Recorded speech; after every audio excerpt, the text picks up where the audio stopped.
Queridos, eu tenho uma palavra que eu quero pregar essa noite, e eu vou otimizar o tempo, que ela é um pouquinho estruturada. É uma palavra um pouco diferente.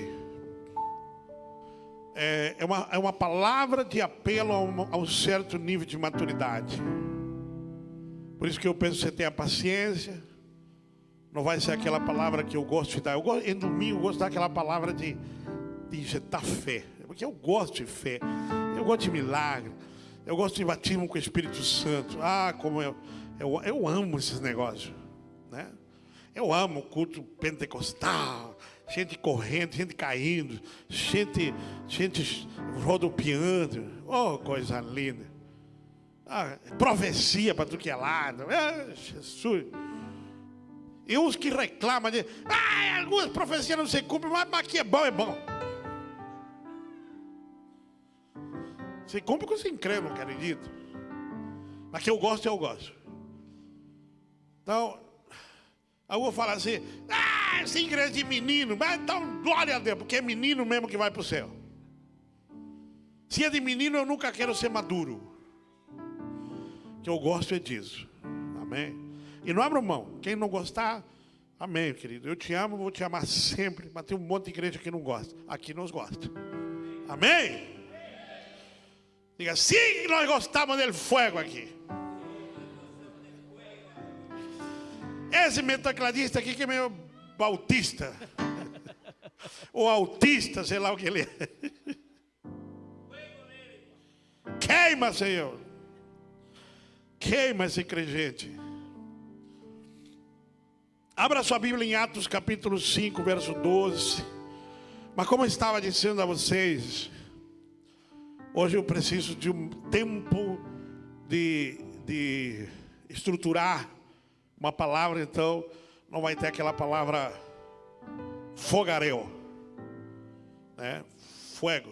Hoje vai ser mais pastoril, mais pastoral a palavra. Amém. Tem pastor é meio clínico geral, né? Vem quando ele tem que fazer cirurgia, de vez em quando ele tem que você dá uma de ortopedista. Hoje eu acho que eu vou me dar uma de cirurgião. Não, nem tanto. Mas é uma estrutura da palavra que nós vamos ter hoje. Verso 12. Muitos sinais e prodígios eram feitos entre o povo pelas mãos dos apóstolos. Costumavam todos reunir-se de comum acordo no pórtico de Salomão. Mas dos restantes, ninguém ousava juntar-se a eles. Porém, o povo lhes tributava grande admiração. E crescia mais e mais a multidão dos crentes, tanto homens como mulheres, agregando o Senhor, ao ponto de levarem enfermos até pelas ruas e os colocarem sobre leitos e macas, para que, ao passar Pedro, ao menos a sua sombra se projetasse em algum deles. E afluía também muita gente das cidades vizinhas a Jerusalém, levando doentes e atormentados de espíritos imundos, e todos eram curados. Amados, a palavra que eu lhes trago essa noite, ela é uma palavra que se encaixa bastante no tempo que nós estamos vivendo. Sabe, nesses dias dessa palavra, as pessoas tinham medo de se juntar com os discípulos. Não as pessoas, os religiosos. O povo lhes tributava admiração. O povo comum, admirava os discípulos. Mas os simpatizantes, os religiosos que sabiam que Jesus era o Cristo, mas eles não queriam se juntar com os discípulos aonde eles se reuniam, no pórtico de Salomão, porque tinham medo das autoridades. Porque naquele tempo a igreja estava vivendo uma perseguição por parte das autoridades, tanto romanas, incitados pelas autoridades judaicas, como pelas autoridades judaicas. É um tempo bastante parecido com o nosso. Agora, qualquer coisa que aconteça, a culpa é da igreja. Aqui está todo mundo quase 1 metro de distância, todo mundo de máscara. Tem álcool. Você chega na porta lá de baixo, te metem álcool. Te mede a febre. Chega na porta do meio, te metem álcool. Meu irmão, vamos bebedar o coronavírus. O coronavírus aqui, ele já sai bêbado de tanto álcool. Tudo higienizado. Mas as autoridades dizem que a igreja contamina. Não, aqui nós respeitamos o protocolo. No ônibus, não. Eu estava no Rio de Janeiro, lá da sacada do hotel onde eu estava. Dava para ver tudo amontoadinho. Ninguém de máscara. No mercado está tudo junto. Mas a igreja... Não, a igreja é a que mais contamina. Então é perseguição. Eu, como já há mais de 15 anos prego isso, para mim é só viver o que eu já sabia que iria acontecer. Agora, o tema que eu quero dar à pregação de hoje é: que postura tomar em nossos dias? Escrevam ali, depois me ligam perguntando: pastor, qual é o tema da mensagem de hoje? Que postura tomar em nossos dias? Por que postura tomar? Porque a igreja não será mais a mesma daqui para frente. Se existe uma coisa que essa semana nos provou, é que a igreja tradicional não tem mais poder político nessa nação.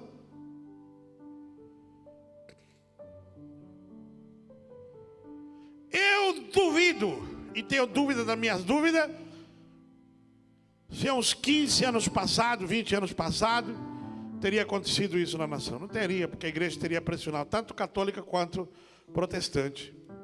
Tinha peso. Essa semana deu uma lambada no judiciário.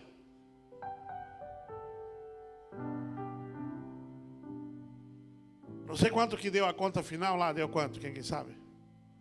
Quanto? Não.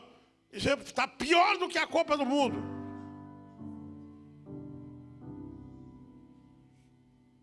Que há 15 anos atrás não aconteceria. Então a igreja que jurava ter tanto poder na política não tem nada. Está aí, ó. Mas o judiciário, se a igreja tivesse poder no Congresso, o Congresso tinha pressionado o judiciário. E não iria nem para votação um negócio desse. Não, com a igreja ninguém mexe, deixa a igreja quieta. Vai mexer com os outros, deixa a igreja quieta. Mas foi bom. Eu estava tranquilo, eu já sabia que ia tranquilo, foi bom. Porque agora está na hora de rever as nossas formas, os nossos vetores. Porque isso prova que somos 40 milhões que não fazem força nenhuma.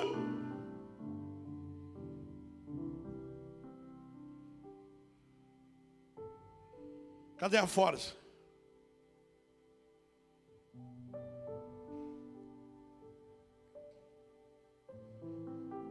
E eu estava orando ao Senhor e o Senhor me deu essa palavra. Me deu a palavra que eu preguei hoje de manhã e me deu essa. Para compartilhar com a igreja. Porque A Bíblia diz que as portas do inferno não prevalecerão contra a igreja. Eu não tenho medo. Meu amigo, se existe uma coisa que eu vou lhe dizer, eu não tenho medo. A igreja não termina. A igreja, nessa história, a igreja é triunfante. Eu já sei o fim. Dessa novela, eu já sei o final. Está na Bíblia. É nós. Eu não tenho medo.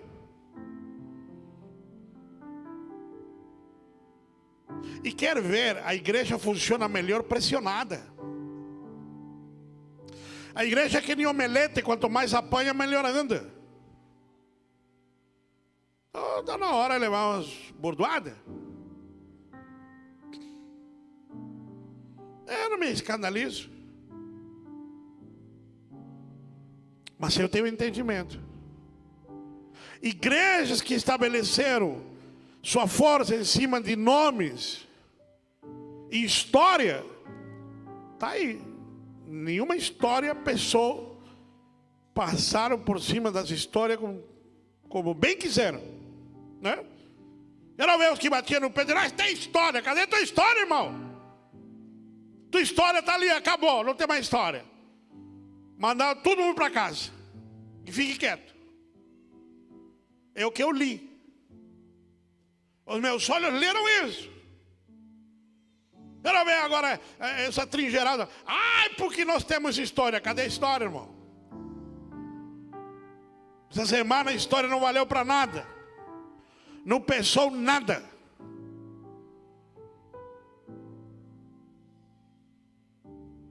Nada. Ao contrário. Então o que está por vir é o que me preocupa. Me preocupa no sentido de que postura tomar no que está por vir.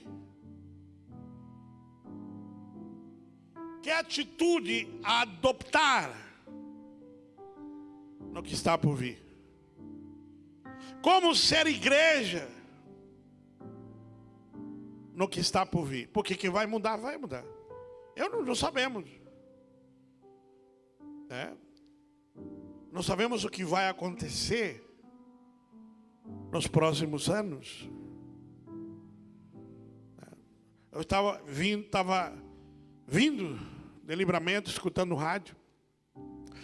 E alguém perguntou assim: se passar a pandemia, podemos andar sem máscara? Não. Quando vacinarem todo mundo, poderemos andar sem máscara? Não. Continua de máscara. Quando vacinarem todo mundo, poderemos voltar a ter não ter distanciamento? Não. Quer dizer, vai vacinar todo mundo e vamos continuar mantendo o distanciamento. Quer dizer, daqui a pouco as crianças já nascem de máscara. Vai ter uma mutação. Está incorporando. Ou seja, você sabe o que vai acontecer? Não. Agora, pela palavra, eu sei o que eu posso escolher ser. A atitude que eu devo tomar. O padrão comportamental que eu devo adquirir. Os vetores que eu devo seguir. Porque a palavra é a bússola. A palavra de Deus orientou a igreja em todos os tempos. Em todos os tempos a Bíblia foi a bússola. E a igreja nunca parou porque ela tem uma bússola. Então se eu tiver os olhos na palavra, eu sei o que eu tenho que fazer. Eu não tenho que me preocupar com a decisão do judiciário. Porque a igreja foi mais perseguida do que isso e não parou. Durante o governo de Nero e Diocleciano, cristãos eram queimados a noite inteira nos jardins dos palácios reais e comidos em fossos de leões, jogados aos leões. para entretenimento dos romanos.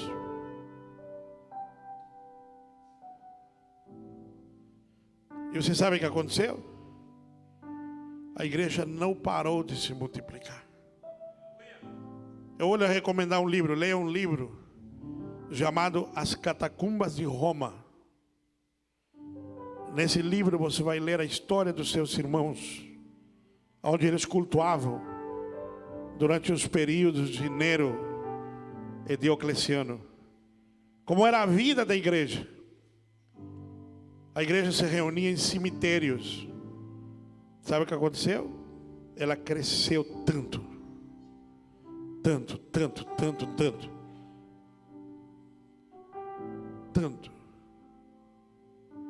que no período de Constantino disse assim: se eu não me unir a esses cristãos vão dominar Roma.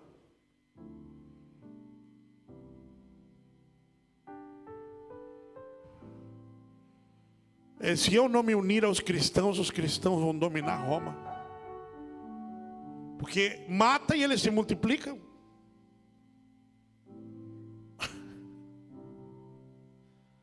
Então, eu posso ter medo? Não.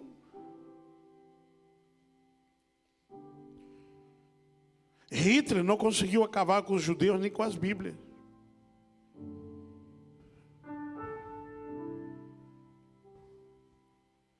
A Rússia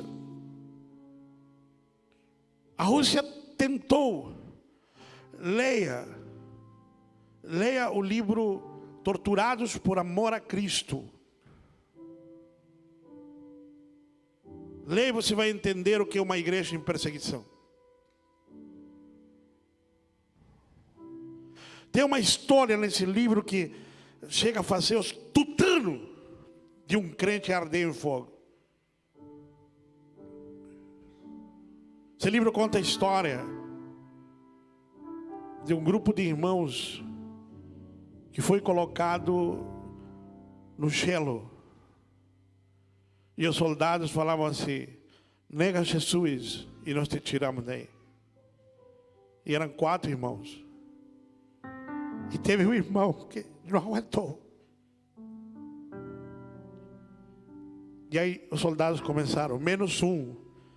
Até que um soldado arrancou a roupa e disse: continuamos 4.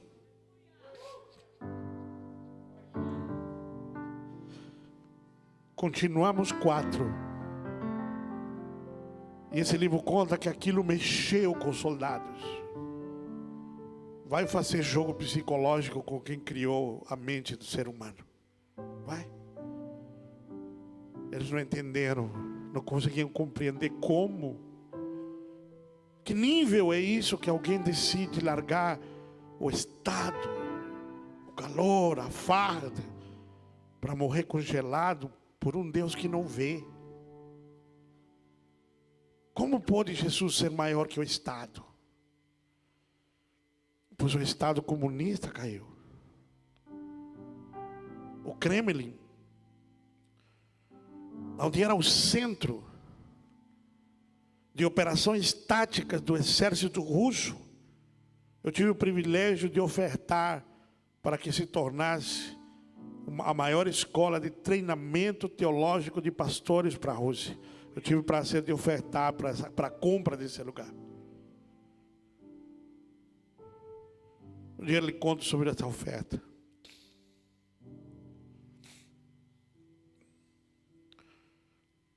O Estado comunista caiu. A igreja na Rússia está lá. Na China, até hoje, não conseguiram terminar com a igreja. E nem em Cuba. Então, meu amigo, meu irmão,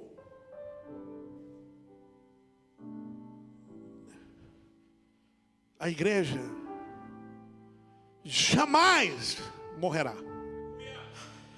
Porque no final é a igreja.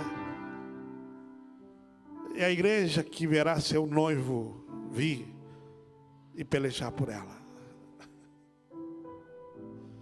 Então, meu irmão, não mexe com Israel. Não mexe com a igreja. Israel está ali, um alvo. o ovo no meio dos povos mais poderosos da terra. Na guerra dos 6 dias, Deus provou, sendo atacado de forma miserável, como Deus lutou por Israel na guerra dos 6 dias. Como Deus tem lutado por Israel, desde os dias do faraó. Então não mexa com Israel, não mexa com a igreja, porque ela sempre vai vencer. Ela sempre vai vencer. Foi Nero, foi Diocleciano, foram todos os imperadores déspotas, Hitler. Os judeus estão aí, a igreja está aqui.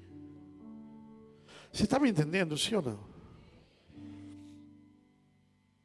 Então a igreja não vai parar. Agora precisamos ser inteligentes.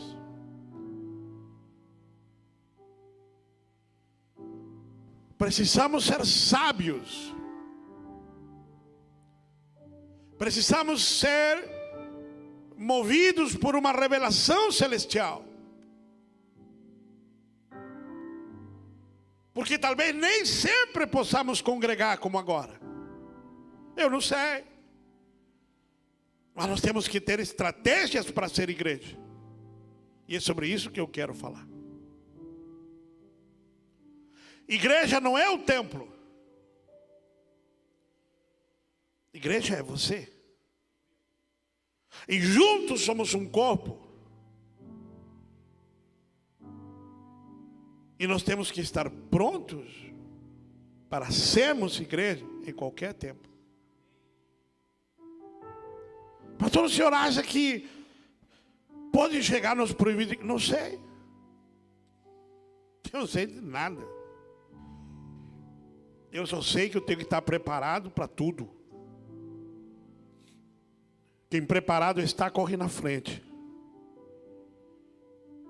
Amém? E se a gente se preparar e ninguém nos perseguir, glória a Deus. É melhor estar preparado para ser perseguido do que vir uma perseguição e você ser tomado de...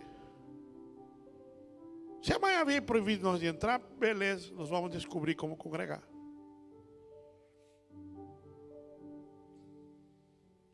Vamos tudo lá para o sítio do Ricardo.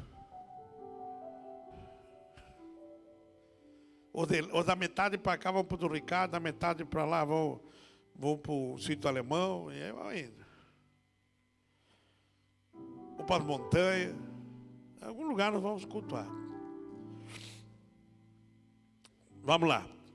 Eu separei 4 coisas que Deus me deu para te falar e te conscientizar sobre esse tempo.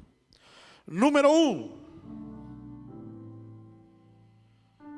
Acentuar em nosso coração o nosso senso de propósito. Amém? Você precisa entender qual é o propósito da igreja.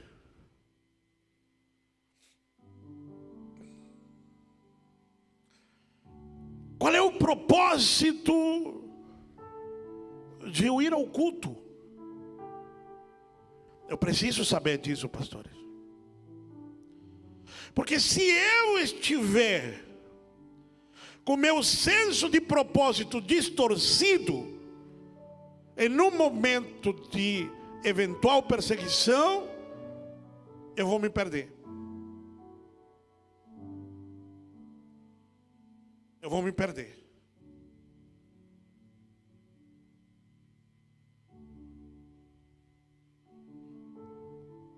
Qual é o propósito da igreja? Para que a igreja está na terra? A igreja está na terra com o propósito de brilhar. A igreja está na terra com o propósito de implantar o reino. Diga assim: vivemos por... Pode tirar só uma vez, eu te autorizo a máscara. Vivemos por um propósito muito maior. Agora, se o seu propósito de ser igreja é vir aqui no domingo receber bênção, uma eventual perseguição, você perde o senso. Ah, não tem igreja para mim receber bênção, então acabou. Perdi a casa da bênção. É bom receber bênção, claro que é, e eu amo imputar bênção. Mas o meu propósito na terra não é só declarar prosperidade na tua vida, cura, saúde, não é só esse. Isso é parte. O maior propósito de estar aqui é implantar o reino, é trazer a cultura do reino dos céus para que habite na terra. Ou seja, para que as pessoas entendam que existe um reino que é diferente deste mundo. E que esse reino que é diferente desse mundo é o melhor reino. Que vale a pena ser parte deste reino, que é melhor. Que o rei que eu sirvo é melhor que o rei que o mundo serve. Esse é o propósito. E o seu coração tem que estar tomado por esse senso de propósito. Porque se a sua bússola estiver descontrolada,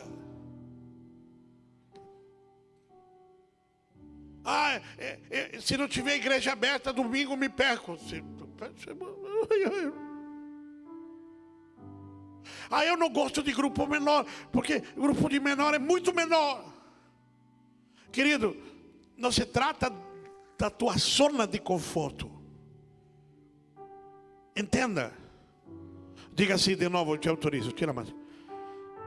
O reino é sobre ele, não é sobre mim.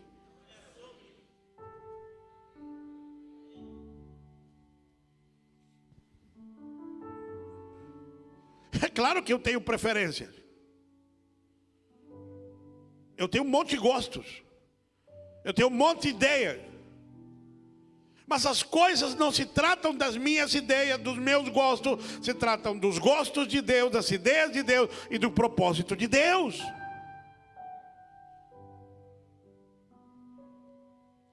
Então, eu tenho que trabalhar para o bem maior. Você consegue entender isso? Então, neste tempo, nós temos que reavaliar e assentar em nossas vidas o senso de propósito de ser igreja. Por que eu sou a igreja? Só para me receber favores de Deus? Ou eu tenho um engajamento com o corpo de Cristo, com os valores de Cristo, com a obra de Cristo, com o reino de Cristo, com os propósitos de Cristo, e estou na terra com a finalidade de fazer que esses valores, que esse reino, que esse poder, que essa unção, que essa visão se estabeleça.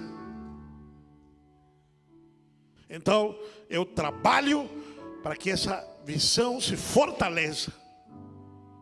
Isso que nós temos que assentar o nosso senso de propósito. Eu estou na igreja porque ajo que é o caminho certo.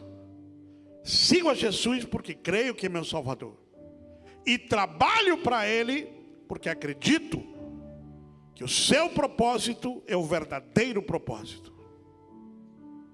Isso você tem que ter claro. Amém?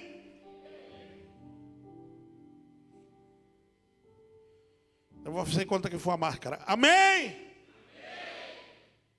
Grita até que essa máscara arrebente, desgraça. 2.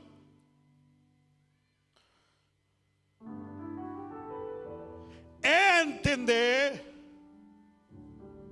em toda a sua abrangência. Eu até estiquei a palavra aqui. o que significa ser igreja. Então, parece, mas não é igual. Número 1, propósito. Agora, 2, entender em toda. Diga assim, toda. Não é todes, é toda a sua abrangência, o que significa ser igreja. É muito maior do que só cultuar. Cultuar é parte da igreja. Mas se não tiver culto, daqueles cultos com banda, com tudo, ai, acabou a igreja. Não, quem te disse? Igreja é maior que isso. Quando dá para fazer com banda, com luz, fazemos. Mas se porventura nos tirasse as luzes, nos tirasse os holofotes, nos tirasse as bandas, nos tirasse os cantores, mudou nada. Muda nada. Porque eu adoro sem violão, eu canto sem voz, eu grito sem ser ouvido. Porque a adoração a Deus, até um simples gemido é tua presença, os medos se vão. Consegue entender? Então a igreja é muito maior do que um culto. E culto é qualquer gesto de invocação e adoração ao nome do Senhor. Então se tiver 3 ou 4 escondidos debaixo de um porão, sem erguer muito a voz, mas te adoramos, Senhor, e invocamos teu nome. A Bíblia diz, ali eu estarei no meio. Igreja você pode ser num quarto de hotel. Igreja você pode ser num shopping center. Igreja você pode ser numa lanchonete. E até dentro de uma boate você pode ser igreja. Conheço grandes homens de Deus que ganharam homens de Deus indo lá dentro de lugares terríveis. E os ganharam ali. O pastor aquele da Lagoinha, o irmão da Ana Paula, não ganhou o Thalia, Roberto, indo atrás dele nas boates, nos shows. Então entenda, estique. Igreja não é só isso aqui. Isso aqui é parte. Mas nós podemos ser tão unidos, estar tão juntos, e com as ferramentas online, nós podemos estar, se tivermos senso de propósito, se tivermos compreensão do que é ser igreja. Porque o amor verdadeiro, não fingido, o amor real, ele se dá no comprometimento que temos em ser igreja em todo e qualquer tempo. Você está me entendendo? 3. Já vou terminar. Mais do que nunca, todos juntos, mais do que nunca, acentuar nossa missão. Hoje de manhã eu falei disso. Qual é a nossa maior missão? Qual é a nossa maior missão? Qual é a nossa maior missão? Ninguém sabe. Eu preguei hoje de manhã. Eu disse, olha, eu quero mandar um agradecimento ao pastor Anderson, que eu ouvi ele falar sobre isso. Eu disse, fazer discípulos das nações. Qual é a principal missão da igreja?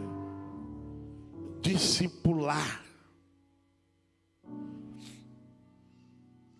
Se a igreja tem culto, tem louvor, tem teatro, tem dança, tem Pula, tem rodopia, tem batismo com o Espírito Santo, tem cura, tem poder, tem prosperidade.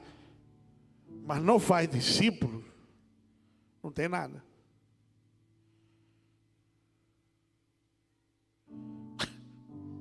Está tudo bonito, mas não tem. Porque qual é a razão de estarmos neste mundo vil e pecador? Fazer e ensiná-los a guardar tudo que Jesus ensinou. Para que estamos aqui?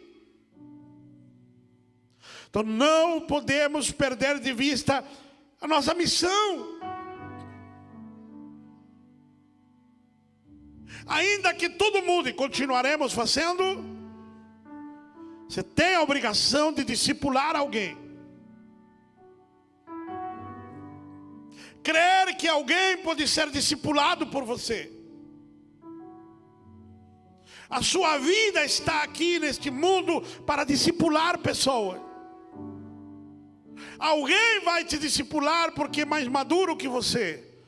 Mas você vai encontrar alguém menor que você para discipular. E se formos efetivos no discipulado, poderão nos tirar os púlpitos, poderão nos tirar a web TV, poderão nos tirar as rádios, poderão até nos tirar a vida, mas não tirarão as sementes que plantamos. Isso nunca será tirado, porque uma vez que a semente foi plantada, ela vai prosperar.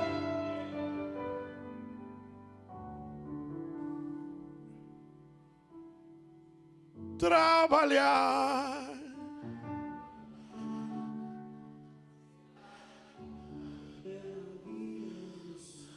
Está com delay. E o culpado sempre está. De novo, tá bonito. E orar.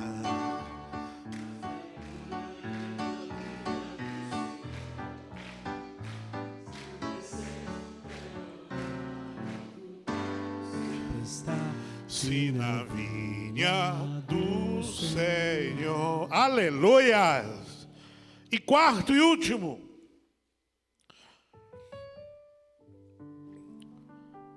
Repita comigo. Ter consciência, participar e buscar incansavelmente pelo sobrenatural. Veja bem, a igreja de Atos tinha consciência do senso e propósito. Perseguida, ela não parou de ser igreja. Tinha consciência da abrangência da igreja. Expulsaram dos pórticos, arrumaram um lugar para ser igreja. A igreja de Atos tinha consciência da sua missão discipuladora, discipulou o mundo. É algo incrível. Há coisas mais incríveis da igreja é que ela discipulou o império mais déspota que existia. É incrível que bárbaros dominavam romanos e se convertiam ao cristianismo. Anglo-saxões dominavam romanos e abraçavam o Deus romano, o Deus cristão. A história não sabe explicar isso, porque ao contrário, todo povo dominado abraça o Deus do povo dominador, pois com Roma era diferente. É um fenômeno, porque esse é o poder da semente. Ela é diferente, ela é cristã. Ela vem de Cristo, ela vem da cruz, ela vem do Calvário, ela venceu a morte, ela venceu o inferno, ela venceu tudo. Essa semente não para, essa semente não para, não vai parar, porque ela é a semente do céu, plantada entre o sol e da terra.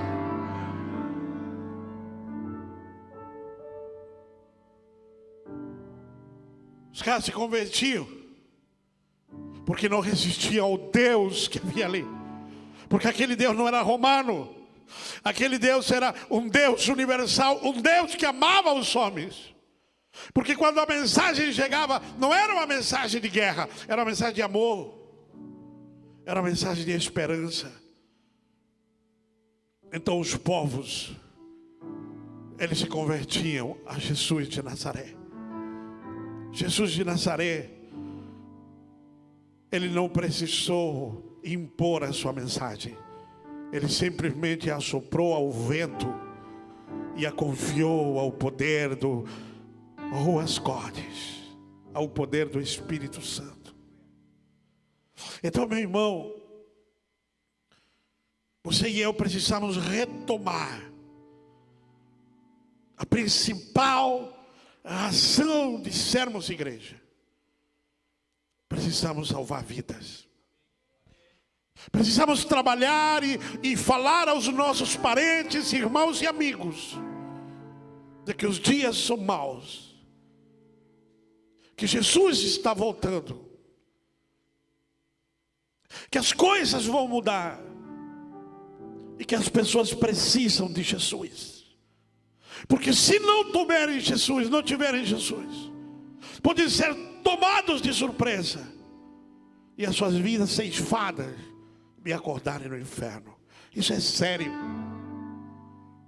Isso é sério. Hoje nós vemos vidas morrendo e indo ao inferno, e nós não lhes falamos do amor salvífico de Deus. Você pode fazer isso.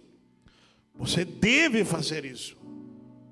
É sua e é minha responsabilidade falar ao mundo do amor salvador de Jesus. Porque é sério. É mais sério do que perder uma vida para o Covid e você perder uma vida para o inferno. Se o Covid leva uma vida, mas ela vai para o céu, damos glória a Deus. Mas se o Covid leva uma vida e ela vai para o inferno, ela experimenta a segunda morte. E a Bíblia diz que a segunda morte é definitiva, porque de lá ninguém volta. Então precisamos entender a nossa missão. Qual é a nossa missão? Fazer discípulos. Porque quem faz discípulos tira pessoas do inferno e as planta no reino de Deus. Quem faz discípulos, ele coloniza. Quem faz discípulos estende território. Então, está na hora de revermos. A igreja de Atos, ela não parou. Não foi a perseguição que a parou. Não foi o Estado romano que a parou. Não.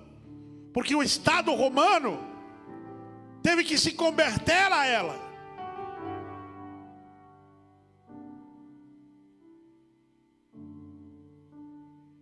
Então está na hora de, como igreja, entender que nós temos uma visão e uma missão. E que atitude tomar nesses dias? Sermos a igreja que temos que ser. Parar de se deixar abalar. O grupo pode vigiar. Parar de se deixar abalar pelas perturbações do tempo.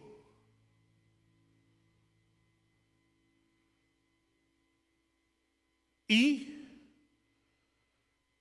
assumir aquilo que somos.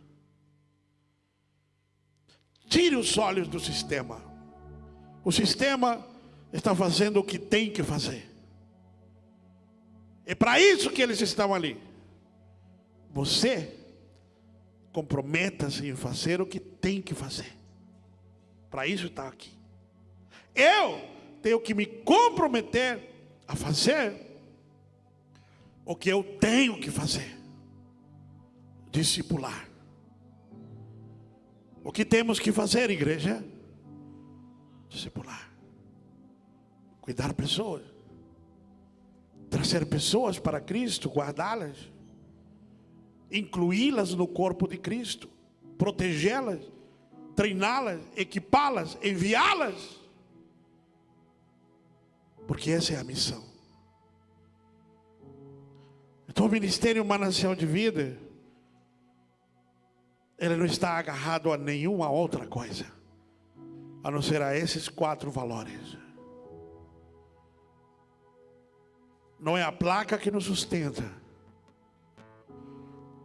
não é a história da igreja que nos sustenta, é Cristo e sua mensagem. Diga comigo: é Cristo e sua mensagem. É Cristo e o seu reino. Se nós estivermos fazendo o que Cristo manda e vivendo o que Ele ensina, é a nossa chama que queima, e é tudo o que queremos. Então a mensagem dessa noite, ela é doutrinária, eu sei, mas precisa. E eu quero que você comece a entender e se envolver. Nós temos vários ministérios ativos para este tempo. Estamos precisando reestruturar, e amanhã já estamos em posse de tomar decisões para reestruturar o ministério de auxílio da igreja, porque precisamos auxiliar os mais pobres e mais fracos. Vamos precisar de pessoas. A igreja tem que se engajar nessa luta. Estamos em todas as frentes possíveis e precisamos mais. Enquanto estamos, temos que trabalhar, porque se trabalha enquanto é dia, a noite vem, no qual não poderemos fazer coisa nenhuma. Então eu quero te conscientizar esta noite. Vamos ficar em pé.